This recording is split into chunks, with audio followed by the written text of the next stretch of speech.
দক্ষিণ থাইল্যান্ডের 10টি প্রদেশ বর্তমানে রেকর্ড বন্যায় বিপর্যস্ত।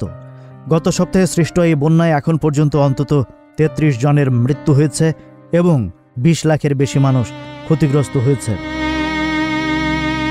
এই ভয়াবহ বন্যার প্রধান কারণ হল চরম বৃষ্টিপাত।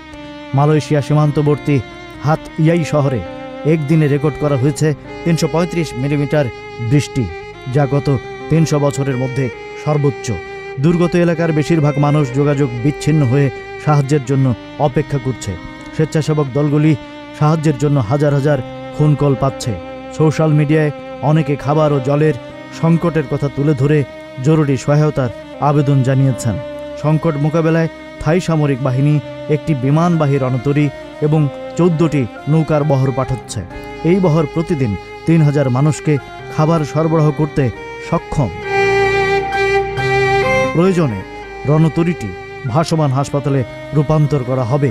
সরকার শৃঙ্খলা প্রদেশকে, যেখানে হাতিয়াই শহর অবস্থিত, সেখানে দুর্যোগপূর্ণ অঞ্চল ঘোষণা করেছে।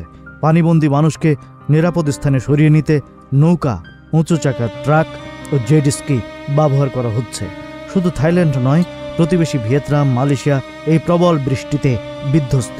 ভিয়েতনামে মৃতের সংখ্যা 98 এবং মালয়েশিয়ায় 19,000-এর বেশি মানুষ ঘরছাড়া হয়েছেন।